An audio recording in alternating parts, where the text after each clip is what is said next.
Welcome to DTV in this week's edition of Roos Views, and of course joined by Senior Coach Paul Roos. And Paul, good to be chatting, but obviously it was a tough weekend up in Alice. How's the review been since then? Yeah, I think the common theme over the last month has been those top four sides have really got hold of us, particularly Port in the second half. So yeah, it's a concern. I think I'd mentioned a couple of times, the concern now is our best is a lot better than what it has been the last couple of years, but our worst has probably only crept up marginally. So that's something we need to really address as a footy club. Yeah. This Monday, huge game for the club for a whole range of reasons, but I guess it's a blockbuster. I mean, how are you sort of preparing for this week? Yeah, look, I mean, we probably as a club, as a coaches, prepare the same way every week. But we're obviously aware of the significance of playing on Monday and, you know, big game, and I think we handled that pretty well against Richmond on that Friday night game. That doesn't guarantee anything. You know, really about us is just getting prepared.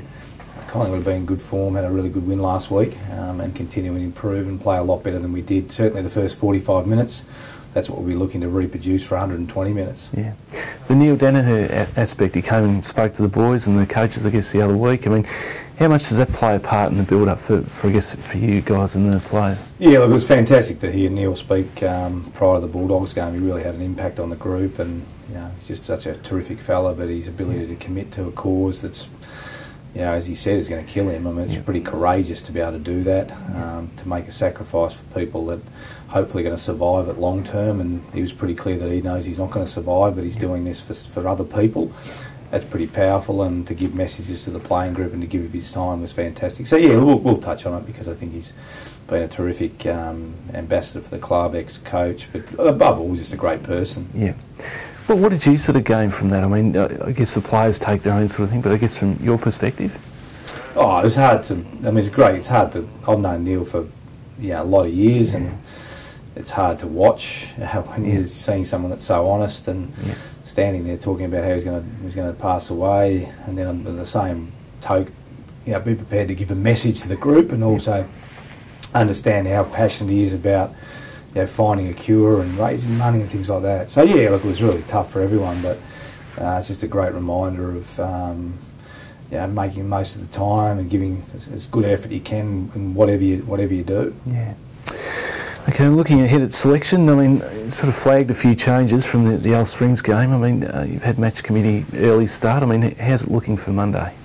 Yeah, I guess, I mean, as a club, we've all got to take responsibility for that lack of consistency. So, as coaches, we've got to try and pick a team that we think can be consistent, and that's going to take some time because of the development of some and where we're at as a club. But we just got to keep moving forward, and I think that's what the supporters are demanding and what Melbourne people want. They want to see their team perform consistently. I don't think Melbourne supporters expect us to win every week, but I think Adelaide's a great example. We can still play well and get beaten by a good team as we did that day, but some of our performances against the better teams, I don't think we've given our absolute best, and that's what we want to try and do this week. Yeah, Tyson might be one coming back from injury. Do you think he'll play at this stage? This stage, I think he will. So hopefully, he's been an important player for us and had a couple of weeks off. But again, probably like what we learned from the Bulldogs game is trying to play really fit guys, and that worked out really well. It's always hard when you're bringing guys in now, given the demands of the game, and Jack as a sub made it a bit easier, but we saw with Nev, it was pretty tough for Nev. It was a hot game, and we had to sub him out. So you've got to be mindful of the fitness levels and the demands of the game. Mentioned the other night talking about the list and how there might be a few changes in that. I mean, I guess how's the reaction been from the players, and do you sort of push that message a bit with them? Really? Not really. I mean, you're really responding to the questions you get asked at the time, and I think. Every club's exactly the same. I don't think it's matter whether you're Hawthorn as the reigning premiers. Every team looks to improve the list. Our job is to coach every player on the current list that we've got and try and make them the best possible players they can be. And if they can't, then you've got to make changes. But that's not unique to us. That's every list in the competition.